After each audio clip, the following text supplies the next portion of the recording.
Very good morning class. Welcome to YouTube channel RPSC bio academy. देखिए, हम जो unit discuss कर रहे थे वो कर रहे थे सेल डिवीजन, जिसपे हम समसूत्री विभाजन या माइटोसिस के बारे में डिस्कशन कर रहे थे। सबसे पहले हमने पढ़ी थी इंटरफेज। सबसे पहले क्या पढ़ी थी साहब? इंटरफेज पढ़ी थी। फिर पढ़ी थी एम फेज, और एम फेज में दो सब फेजेस है। एम फेज में दो चीजें आगे आएंगी। सबसे पहले आएगी कैरियोकाइनेसिस।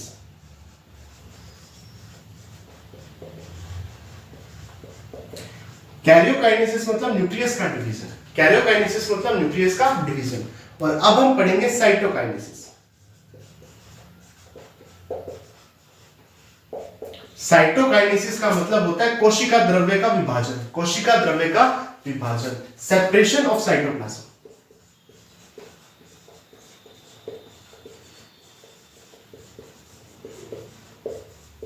देखिए, हमने वहां पर एक न्यूक्लियस से दो न्यूक्लियस बना लिए थे। अब जो कोशिका द्रव्य है, साइटोप्लाज्म है, वो सेपरेट होगा। साइटोप्लाज्म में डिवीजन होगा। ठीक है, साइटोप्लाज्म क्या होगा? सेपरेट होगा। कहां होगा? टीलोफेज अवस्था में इसकी शुरुआत हो जाएगी। टीलोफेज अवस्था में इसकी शुरुआत हो जाएगी। ठीक। प्लांट सेल में अलग तरीके से होगा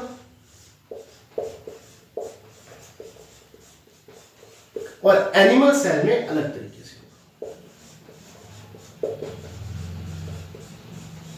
तो सबसे पहले देखते हैं कि एनिमल सेल में ये किस तरीके से होता है।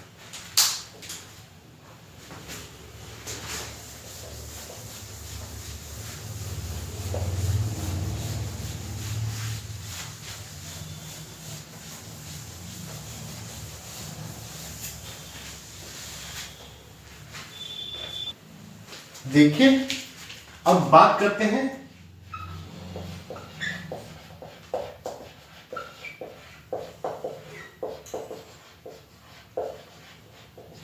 Cytokinesis in animal cell. Animal cell में साइटोकाइनेसिस कैसे होगा? बेसिकली ये होगा सेल फ्यूरो मेथड द्वारा। सेल फ्यूरो मेथड द्वारा, या इसे कहेंगे कॉन्ट्रिक्शन मेथड। कोशिका खांच विधि।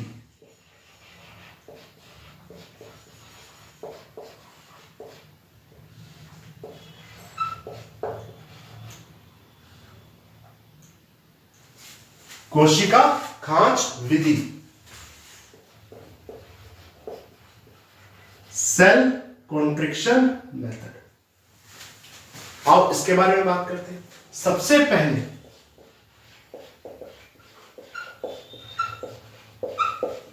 Microtubules and microfilament.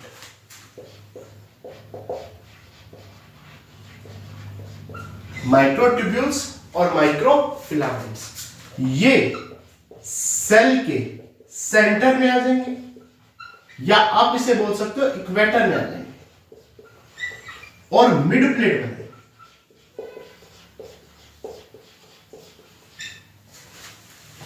माइक्रोट्यूब्यूल और माइक्रोफिलामेंट सेल के सेंटर या इक्वेटर में आकर क्या बनाएंगे? मिड प्लेट बनाएंगे। देखो,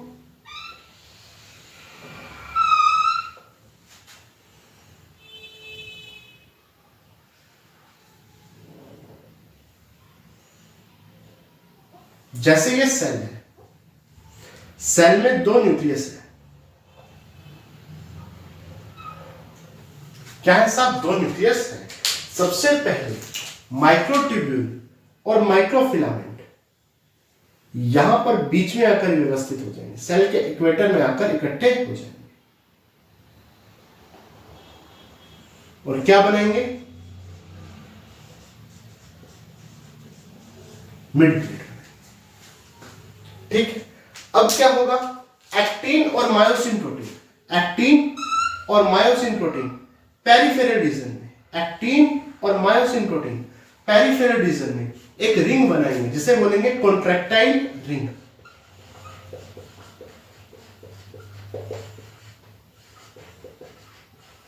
क्या होगा? Actin and myosin protein peripheral region में, परिधि की तरफ, पेरिफेरल रीजन में परिधि की तरफ एक कॉन्ट्रैक्टाइल रिंग बनाएंगे।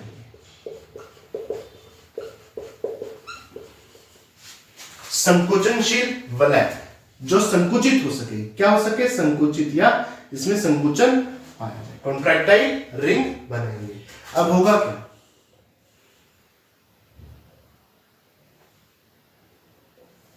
अब इस रिंग में कॉन्ट्रैक्शन होगा। कैसे कॉन्ट्रैक्शन होगा, एक्टिन एंड मायोसिन प्रोटीन जब आपस में इंटरेक्शन करेंगे तो इनमें क्या होगा, कॉन्ट्रैक्ट होंगे, कॉन्ट्रैक्ट, संकुचित होंगे, जिससे कोशिका खांच बनेगी, सेल्फ यूरोका फॉर्मेशन। जैसे ये संकुचित होंगी तो क्या बनेगी, कोशिका खांच बनेगी।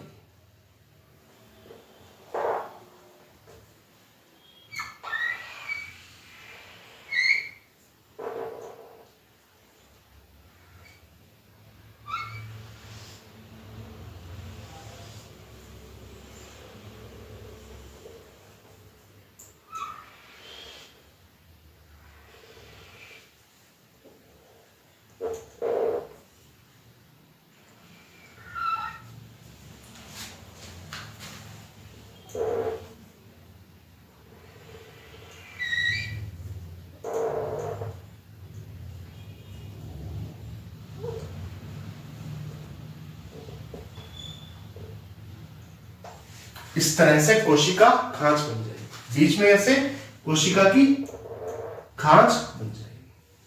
ठीक है, ये क्या बनेगी, सेल्फ कोशिका खांच।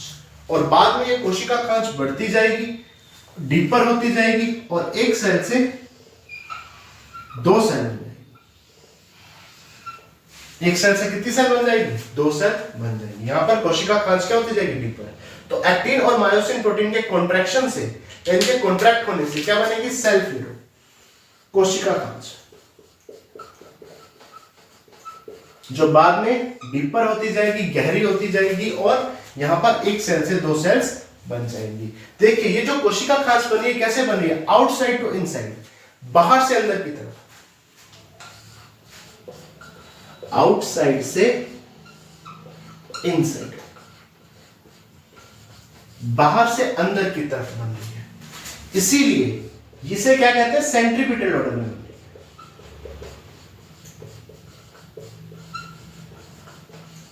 सेंट्रीपिटल ऑर्डर में बन रही है। कौन सा ऑर्डर में, सेंट्रीपिटल ऑर्डर में बन रही है।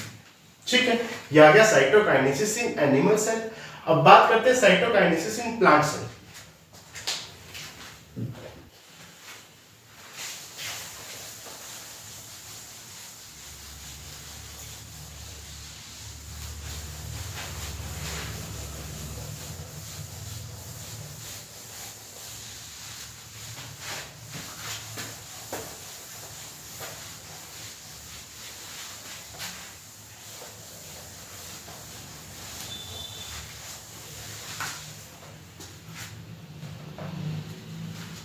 देखिए अब बात करते हैं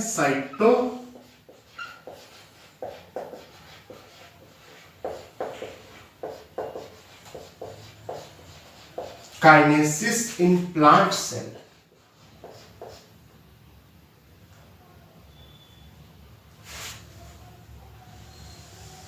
प्लांट सेल में कोशिका द्रव्य का विभाजन, सेल प्लेट मेथड।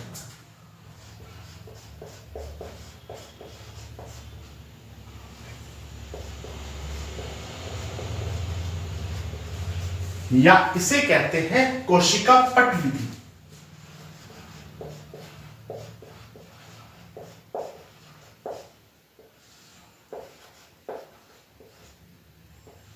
कोशिका पट विधि।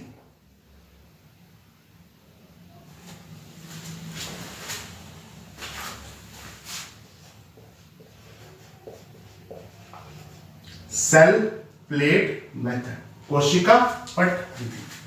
अगर मैं कोशिका पट विधि की बात करूं तो बेसिकली यहां पर क्या हो रहा है कि प्लांट सेल है,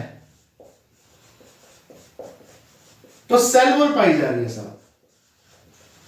अगर सेल वॉल पाई जा रही है तो यहां पर कॉन्ट्रिक्शन नहीं होगा, संकुचन नहीं होगा। और अगर यहां पर संकुचन नहीं हो रहा है, कॉन्ट्रिक्शन नहीं हो रहा है, तो सेल फ्लो मेथड यहां पर काम नहीं करेगा।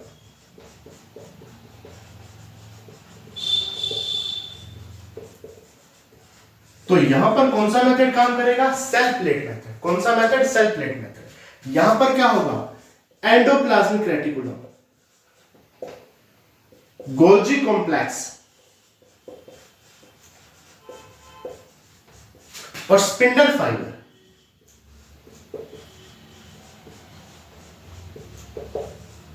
या स्पिंडल माइक्रोट्यूब्यूल भी लिखा आ सकता है, स्पिंडल माइक्रोट्यूब्यूल।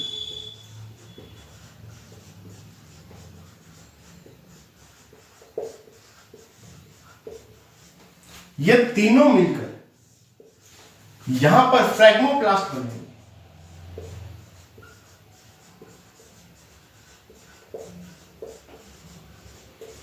क्या बनाएंगे? फ्रैग्मोप्लास्ट बनेंगे।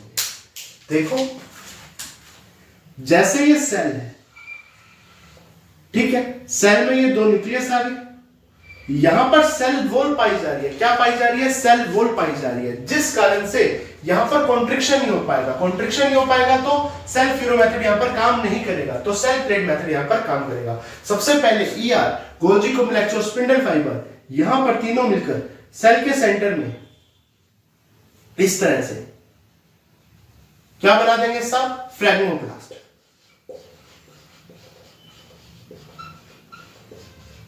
अब यहां पर फ्लैग्मोप्लास्ट बन गया।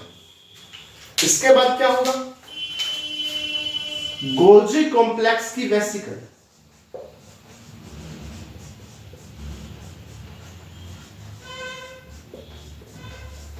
गोल्जी कॉम्प्लेक्स की वेसिकल, जो गोल्जी कॉम्प्लेक्स होगा उसकी वेसिकल, यहां पर कैल्शियम एंड मैग्नीशियम पैक्टेट का सिक्रेशन करेंगे। कैल्शियम और मैग्नीशियम पैक्टेट का सिक्रेशन करेंगे और क्या बना देंगे?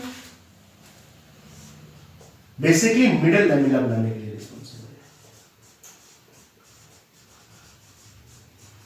मिडल लैमेला बनाने के लिए रिस्पॉन्सिबल है।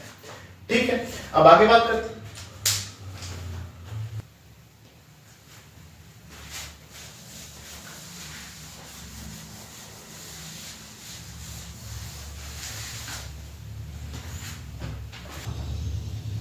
देखिए अब क्या होगा? गोल्जी कॉम्प्लेक्स की जो मेम्ब्रेन होगी, देखो गोल्जी कॉम्प्लेक्स की जो वेसिकल थी उसने कैल्शियम और मैग्नीशियम पैक्टेट बना दिया, उसका सिक्रेशन कर दिया, सिक्रेट कर दिया। ठीक है, और जो गोल्जी कॉम्प्लेक्स की मेम्ब्रेन थी वो बनाएगी सेल प्लेट।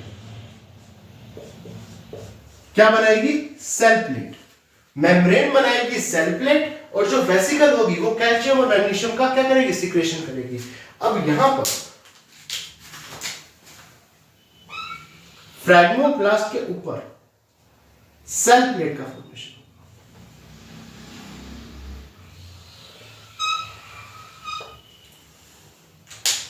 इस तरह से सेल प्लेट बनेगी।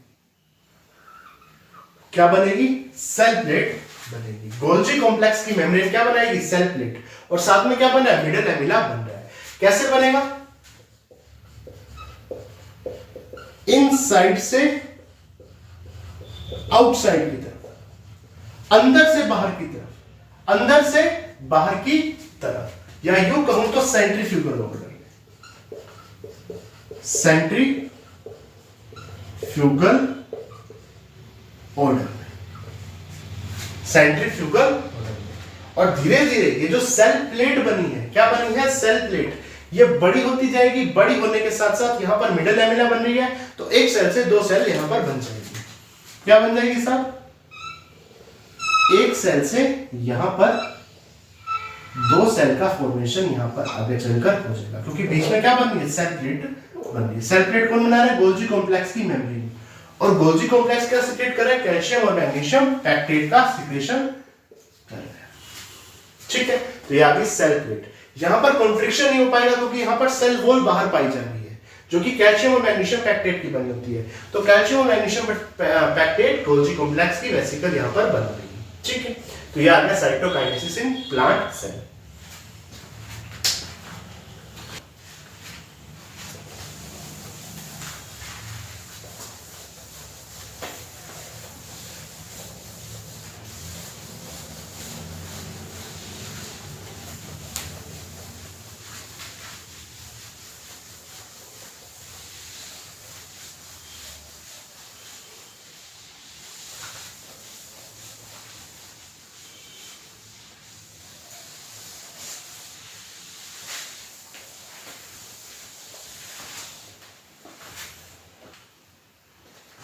देखिए, अगर मैं बात करूं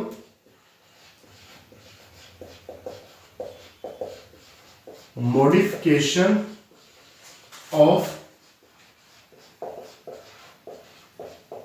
माइटोसिस के मॉडिफिकेशन की बात करें तो पहला मॉडिफिकेशन है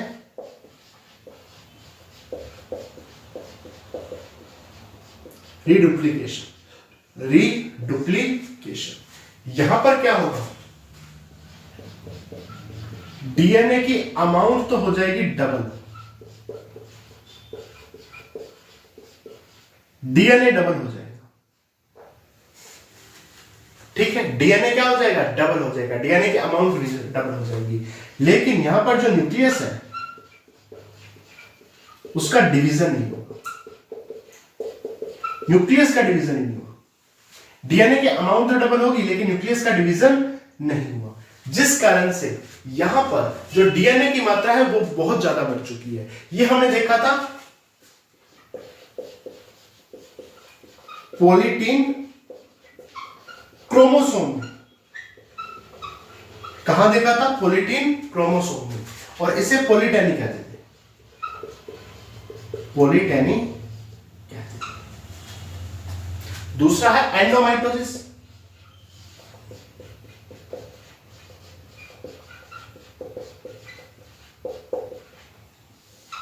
एंडोमाइटोसिस में क्या हुआ, हमने कोल्चिसिन डाल दिया था, जिस कारण से स्पिंडल फाइबर नहीं बने। स्पिंडल फाइबर का फॉर्मेशन ही नहीं हुआ।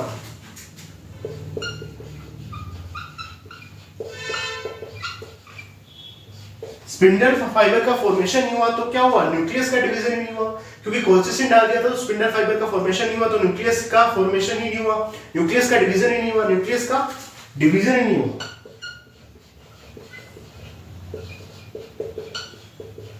डिवाइड नहीं हुआ, तो यहां पर क्या होगी, पॉलीप्लॉइड उत्पन्न होगी,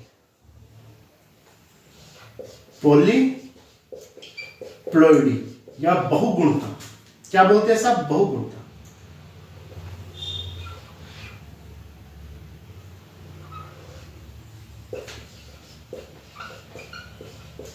बहुगुणता। जो सेल 2n थी, जैसे हमने कोल्चिसिन डाला वो कैसी होगी, 4n होगी। क्यों, क्योंकि न्यूक्लियस तो डिवाइड हुआ नहीं, और यहां पर क्या हो गया, बेसिकली डीएनए की अमाउंट क्या होगी, डबल होगी, क्रोमोसोम की अमाउंट क्या होगी, डबल होगी। तो ये आगे बहुगुणता। नंबर 3 पर फ्री न्यूक्लियर डिवीजन।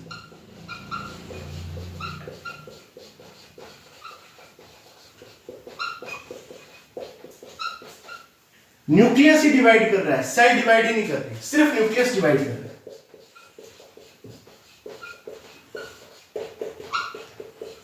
न्यूक्लियस क्या कर रहा है, डिवाइड। न्यूक्लियस बार बार डिवाइड हो रहा है, सेल डिवाइड नहीं हो रही। एक सेल में बहुत सारे न्यूक्लियस आ गए, एक सेल में बहुत सारे न्यूक्लियस आ गए, न्यूक्लियस तो डिवाइड हो रहा है, सेल डिवाइड नहीं हो रही। ठीक है, और बहुत सारे न्यूक्लियस एक साथ आ गए, इसे कहते हैं फ्री न्यूक्लियर डिवीजन। ठीक है, जैसे एंडोस्पर्म में देख लो, कोकोनट के एंडोस्पर्म में आपको क्या दिखेगा कि वहां पर न्यूक्लियर डिवीजन तो होगा, सेल डिवाइड नहीं होगी, तो बहुत सारे न्यूक्लियस वहां पर पाए जाएंगे। सिनोसाइट अवस्था, सोइनोसाइट अवस्था में भी इसे कहेंगे, जहां पर न्यूक्लियस तो बहुत सारे हैं, न्यूक्लियस तो बहुत सारे हैं लेकिन सेल एक ही है, एक सेल में बहुत सारे न्यूक्लियस, सिनोसाइट अवस्था कहलाएगी। ठीक है, अब आगे बात करें।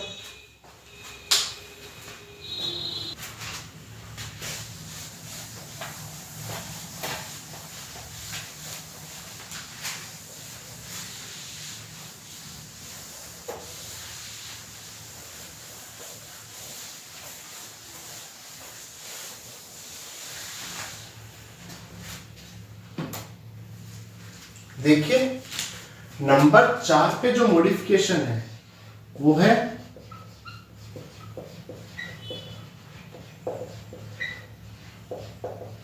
क्रिप्टोमाइटोसिस या इसे प्रोमाइटोसिस कहते हैं।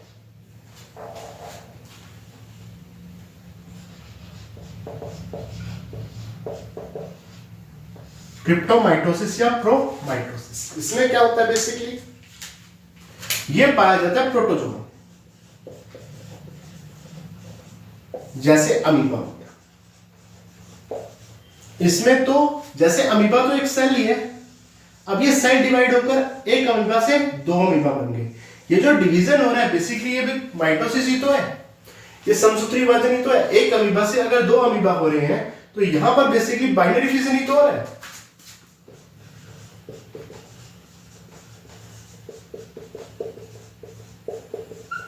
बाइनरी फिजन ही तो हो रहा है, द्विविखंडन ही तो हो रहा है। एक सेल कितनी सेल बन गई, 2 सेल बन गई, तो ये बेसिकली है तो माइटोसिस ही। लेकिन यहां पर क्या है, एक तो जो न्यूक्लियर मेम्ब्रेन है वो डिसअपियर नहीं होगी, दूसरा यहां पर न्यू ऑर्गेनिज्म का फॉर्मेशन हो जाएगा, नया ऑर्गेनिज्म हो जाएगा, न्यू ऑर्गेनिज्म का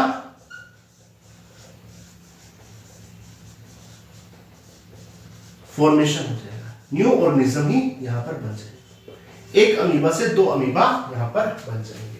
तो क्रिप्टोमाइटोसिस या प्रोमाइटोसिस किसमें होता है, प्रोटोजोआ या अमीबा में, या इनमें जैसे डायनोफ्लैजिलेट्स हो गए इनमें होता है। यहां पर बेसिकली 2 नए ही ऑर्गेनिज्म बन जाते हैं, एक सेल डिवाइड होकर 2 नए ऑर्गेनिज्म बना देती है, बाइनरी फिजन बना यहां पर।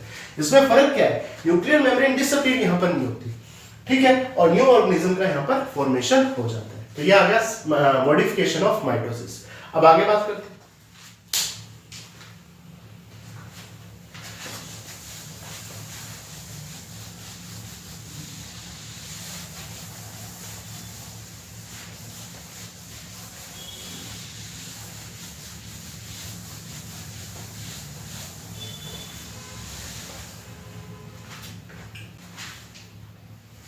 देखिए यदि मैं आगे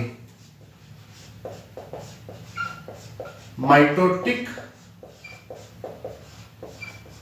पॉइजन की बात करूं जो कि माइटोसिस को नहीं होने देते, समसूत्री विभाजन को अवरुद्ध कर देते, माइटोसिस नहीं होने देते, समसूत्री विभाजन को अवरुद्ध कर देते। कौन कौन से, एक पढ़ा था कोलचिसिन,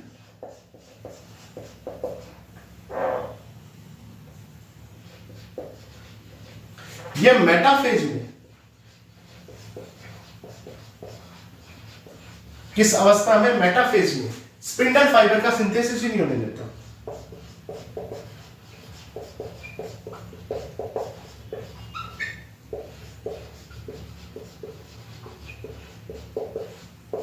और सेल साइकिल को वहां पर रोक देता है। दूसरा है राइबोन्यूक्लिएज,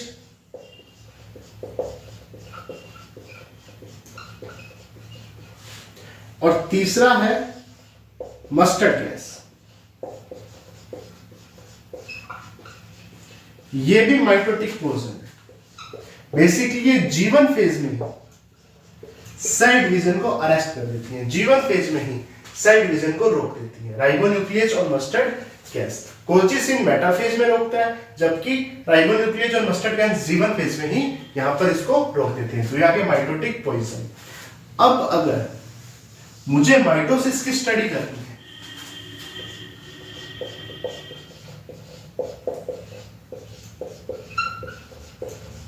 एनिमल सेल में मैं कहां कर सकता हूं,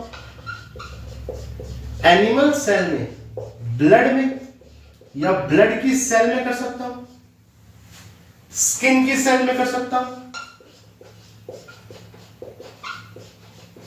गट की सेल में कर सकता हूं,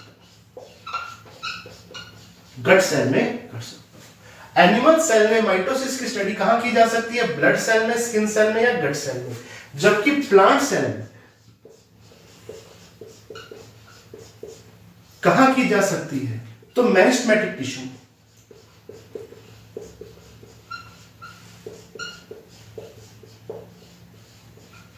मेरिस्टेमेटिक टिश्यू में की जा सकती है। जैसे कि प्लांट सेल की बात करूं तो अगर बात करूं इंटरकैलरी मेरिस्टेम,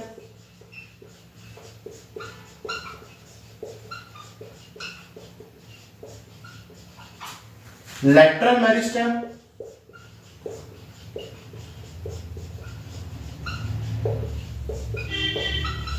एपिकल मेरिस्टेम,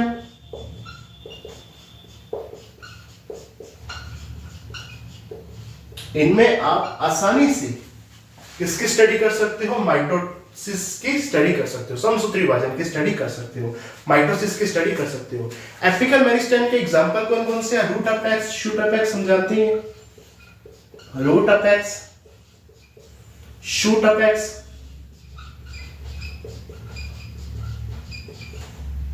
ठीक है। तो ये एपिकल मेरिस्टेम के एग्जांपल आ गए। अब देखते हैं माइटोसिस की इंपॉर्टेंस क्या है, ठीक है, माइटोसिस का सिग्निफिकेंस क्या है।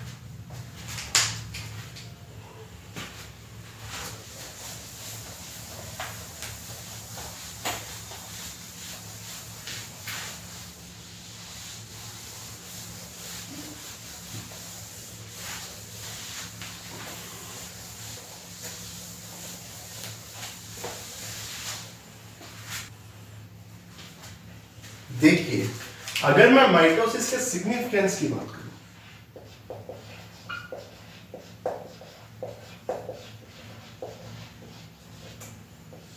Significance of mitosis,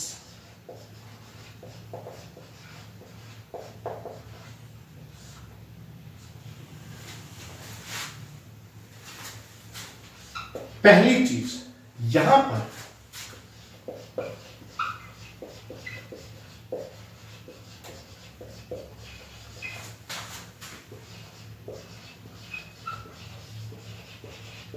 development of an organism, किसी ऑर्गेनिज्म का डेवलपमेंट, कोई भी ऑर्गेनिज्म हो उसका डेवलपमेंट कैसे होगा? समसूत्री विभाजन द्वारा। आप कोई भी ऑर्गेनिज्म ले लो, चाहे ह्यूमन ही क्यों ना हो, पहले एक सिंगल सेल थी, सिंगल सेल ने कंप्लीट ऑर्गेनिज्म बना दिया, एक कोशिका ने पूरा का पूरा ऑर्गेनिज्म बना दिया। कैसे बनाया? माइटोसिस द्वारा, समसूत्री विभाजन द्वारा।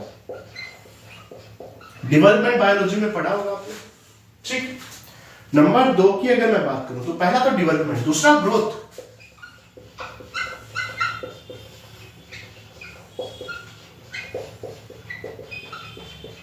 ग्रोथ ऑफ मल्टीसेलुलर ऑर्गेनिज्म,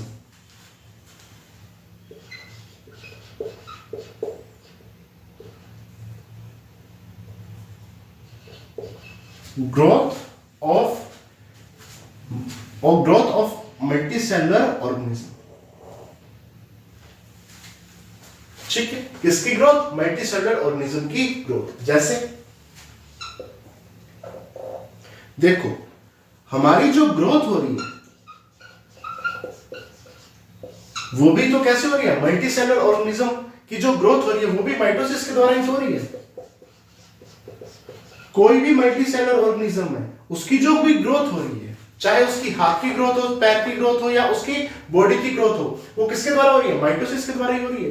तो एक तो डेवलपमेंट हो रहा है, दूसरी क्या हो रही है? ग्रोथ हो रही है। नंबर 3 की अगर मैं बात करूं तो यहां पर KI मेंटेन है। क्या मेंटेन है? KI, कैरियोप्लाज्मिक इंडेक्स, जिसके बारे में हम लेक्चर 1 में डिटेल में बात कर चुके हैं। कैरियोप्लाज्मिक इंडेक्स क्या है? मेंटेन है। देखो, अगर KI ज्यादा है तो सेल डिवीजन नहीं होगा,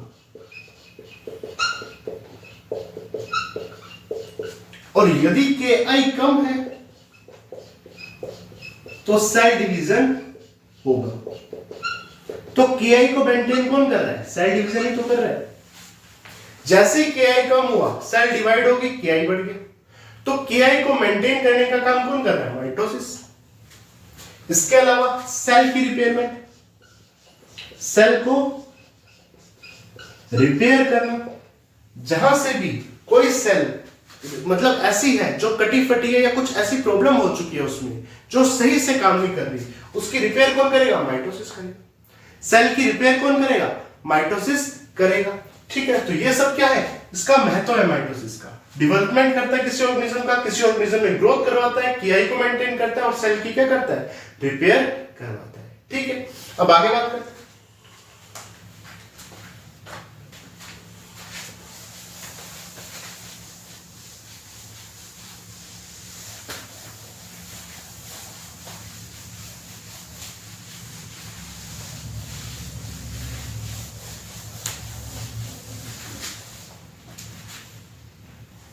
देखिए ये question grade 1 2011 RPSC first grade 2011 में आया हुआ क्वेश्चन है। In which stage the colchicine inhibit mitosis, ऐसे कौन सी फेज है जहां पर माइटोसिस को इनहिबिट करेगा कौन, कोल्चिसिन। कोल्चिसिन माइटोसिस को इनहिबिट करेगा। प्रोफेज ना, प्रोफेज में तो नहीं करता, मेटाफेज में करता है। एनाफेज में नहीं करता, टीलोफेज में नहीं करता, कहां करता है, मेटाफेज में करता है। The vesicle which collect and fuse at equatorial plane, equatorial plane पर कौन सी वेसिकल इकट्ठी हो जाएगी और फ्यूज हो जाएगी, कब, to the form primary cell plate, primary cell plate बनाते समय, फॉर्म करते समय, ड्यूरिंग साइटोकाइनेसिस, साइटोकाइनेसिस के समय सेल प्लेट का फॉर्मेशन करते समय कौन सी ऐसी वेसिकल है जो इकट्ठी हो जाएगी और फ्यूज हो जाएगी इक्वेटोरियल प्लेन पर या इक्वेटर पर। हमारी बात हो चुकी है कि वो है बेसिकली, अगर मैं बात करूं तो गोल्जी कॉम्प्लेक्स। गोल्जी कॉम्प्लेक्स की जो वेसिकल है वो तो कैल्शियम एंड मैग्नीशियम पैक्टेट का सिक्रेशन करेगी और जो उसकी मेम्ब्रेन है वो प्राइमरी सेल प्लेट बनाएगी, सेल प्लेट बनाएगी। तो क्या वो माइटोकॉन्ड्रिया है ना, वैक्यूल है ना, गोल्जी कॉम्प्लेक्स है। क्या है, गोल्जी कॉम्प्लेक्स है। लाइसोसोम भी क्या है साहब, गोल्जी कॉम्प्लेक्स है। Mitotic apparatus consisting of, mitotic apparatus में क्या क्या चीजें पाई जाती है, एक तो पाया जाता है स्पिंडल फाइबर,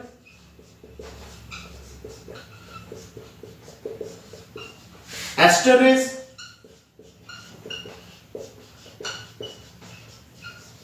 काइनेटोकोर,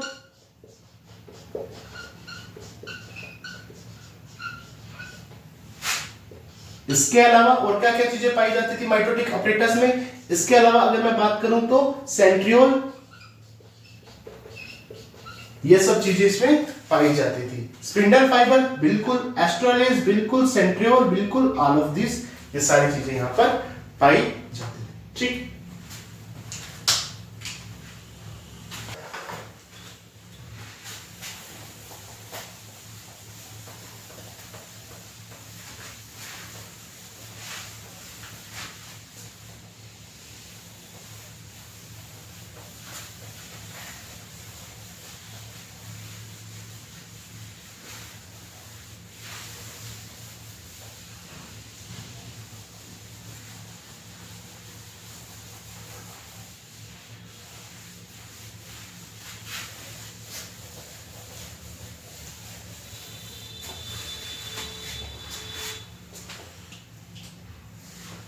देखिए ये क्वेश्चन असिस्टेंट प्रोफेसर बॉटनी 2020 में आया हुआ क्वेश्चन है। Maximum condensation of eukaryotic chromosome, eukaryotic chromosome का मैक्सिमम कंडेंसेशन किस स्टेज में होता है, माइटोटिक डिवीजन की किस स्टेज पर सबसे ज्यादा कंडेंसेशन होता है, वो होता है मेटाफेज में। कहां होता है सब, मेटाफेज में होता है। ठीक है, cyclin derive the event of cell cycle, जो साइक्लिन है वो सेल साइकिल को क्या करती है, रेगुलेट करती है, किसके साथ मिलकर, सीडीकेएस के साथ मिलकर, साइक्लिन डिपेंडेंट काइनेजेस एंजाइम के साथ मिलकर। और उस फेज का नाम बताइए, यानी एम फेज में कौन सी साइक्लिन काम करती है, कौन सी साइक्लिन एम फेज में पार्ट करती है या कौन सी साइक्लिन एम फेज में काम करती है। ठीक है, हम जानते हैं कि 4 अवस्थाएं थी, एक थी जीवन, एक थी जीवन से एस में जाने वाली, एक थी एस, एक थी G2 से एम में जाने वाली अवस्था। 4 अवस्थाएं हमने बताई थी। यहां पर साइक्लिन डी काम कर रही थी, यहां पर ई काम कर रही थी, यहां पर ए काम कर रही थी और यहां पर बी काम कर रही थी। साइक्लिन डी, साइक्लिन ए, साइक्लिन ई और साइक्लिन बी, इस तरह से साइक्लिन ए काम कर रही थी। उसमें पूछा एम फेज में, एम फेज में कौन सी साइक्लिन काम करती है, तो G2 से एम फेज में साइक्लिन बी काम करती है। कौन सी, साइक्लिन बी काम करती है। ठीक है, ये क्वेश्चन सेट में आया हुआ है, 2023 में आया हुआ है। ठीक।